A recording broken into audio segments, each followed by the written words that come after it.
বছরে অর্থাৎ 2024-এ প্রায় 43,000-এর মতো নতুন যারা স্বামীহারা মহিলা তাদেরকে কিন্তু বিধবা ভাতা দেওয়ার ব্যবস্থা করছে সরকার থেকে। এছাড়াও কিন্তু বার্ধক্য ভাতার ক্ষেত্রে কিন্তু সেই সংখ্যাটার পরিমাণ বাড়ছে। এছাড়াও বাংলা শস্য বীমা এবং আবাসের টাকা ফাইনালি কবে দেওয়া হবে সেই সংক্রান্ত সমস্ত আপডেট কিন্তু আমরা আজকের এই ভিডিওতে একটি রিপোর্টের মাধ্যমে কিন্তু জেনে নেব যে বাংলা শস্য বীমার টাকা ফাইনালি কবে রাজ্য সরকার দেবে ক্ষতিপূরণের টাকাটা। এছাড়াও যারা বার্ধক্য ভাতা এবং বিধবা ভাতা পেয়ে থাকে নতুন বছরে কতজন বার্ধক্য ভাতা এবং বিধবা ভাতার নামের লিস্ট যেটা নতুন এসছে কতজন সেখানে বেড়েছে।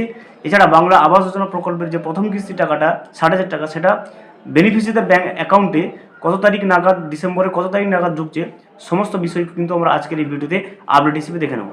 ভিডিওটি শুরু করার আগে ছোট্ট একটা অনুরোধ, যদি চ্যানেলে নতুন হয়ে থাকেন অবশ্যই চ্যানেলটা সাবস্ক্রাইব করে দেবেন এবং নোটিফিকেশন অল করে রাখবেন এই জন্য সমস্ত আপডেট কিন্তু সবার আগে পাওয়ার জন্য। চলুন আমরা ডিটেলসে রিপোর্টটা আজকের দেখে নিই। শুধু লক্ষ্মীর ভাণ্ডার নয়, নতুন বছর শুরুর আগেই বার্ধক্য ও বিধবা ভাতা, শস্য বীমা, মানবিক প্রকল্পেও কিন্তু বিপুল সংখ্যক মানুষের নাম কিন্তু যুক্ত করার কথা ঘোষণা করেছেন মুখ্যমন্ত্রী মমতা বন্দ্যোপাধ্যায়। এদিন মুখ্যমন্ত্রী ঘোষণা করেছেন আরও 43,900 জন স্বামীহারা মহিলাকে কিন্তু বিধবা ভাতা দেওয়া হবে। দেখতে পাচ্ছেন বিধবা ভাতার ক্ষেত্রে আরও 43,900 জনকে কিন্তু যুক্ত করা হচ্ছে। এখনও রাজ্য জুড়ে কিন্তু 20,32,000 বেশি কিন্তু বিধবা ভাতা পান এবং প্রায় 3,000 কোটি টাকা রাজ্য সরকার খরচ করে কিন্তু এই বিধবা ভাতার জন্য। চলতি ডিসেম্বর মাস থেকে কিন্তু 19,000-এর বেশি মানুষকে দেওয়া হবে মানবিক ভাতা, অর্থাৎ যেটা বার্ধক্য ভাতা। প্রতিবন্ধীদের এই ভাতা দেওয়া হয়ে থাকে কিন্তু অবশ্যই।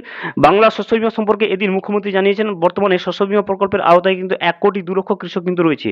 তাদের জন্য 3,221 কোটি টাকা কিন্তু সহায়তা করা হয়েছে।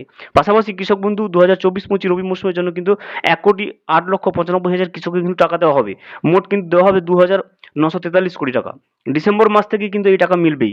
তাই দেখতে পাচ্ছেন যে রবি মৌসুমের যে কৃষক বন্ধু টাকা সেটা কিন্তু ডিসেম্বর মাস থেকে কিন্তু শুরু হবে কৃষকদের ব্যাংক অ্যাকাউন্টে ঢোকাটা। উপনির্বাচনের গেরুয়া সমীক্ষা কিন্তু বিলম্বিত হলেও ডিসেম্বর মাসের মধ্যেই কিন্তু আবাস যোজনা প্রাপকদের প্রথম কিস্তির টাকা দিয়ে দেওয়া হবে বলে মুখ্যমন্ত্রী জানিয়েছেন। তার আবাস যোজনার টাকাটাও কিন্তু যেটা প্রথম কিস্তি 60,000 টাকা সেটাও কিন্তু ডিসেম্বর মাসেই কিন্তু দেওয়া হবে বলে মুখ্যমন্ত্রী জানান। তবে প্রধানমন্ত্রী আবাস যোজনা নয়, রাজ্য সরকার তরফ থেকে টাকা দিয়ে যে 12 লক্ষ মানুষকে বাড়ি তৈরি করে দেওয়া হবে তার নাম হবে কিন্তু বাংলার আবাস যোজনার বাড়ি। তিনি স্পষ্টভাবে জানিয়েছেন গত কয়েক বছর ধরে বাংলার গরিব সাধারণ নিম্নবিত্ত মানুষকে কিন্তু ন্যায্য প্রাপক থেকে বঞ্চিত করছে কেন্দ্রীয় সরকার। কোথাও শর্ত দেখিয়ে আবার কোথাও কিন্তু সমস্ত শর্ত পূরণ করার পরও অর্থ না দিয়ে বাংলার মানুষকে কিন্তু আবাস যোজনা থেকে বঞ্চিত করা হচ্ছে। কিন্তু বাংলার সরকার যেমন তেমন কিন্তু কিছু করবে না। তিনি জানান বাংলার বাড়ি প্রকল্প লক্ষ্য কিন্তু একটাই, গরিব মানুষকে কিন্তু বাড়ি দেওয়া।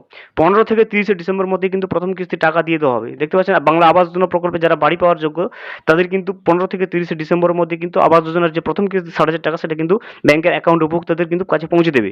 গরিব মানুষ কিন্তু নিশ্চিতভাবে অবশ্যই কিন্তু বাড়ি পাবেন, মুখ্যমন্ত্রী এমনটাই কিন্তু ঘোষণা করেন।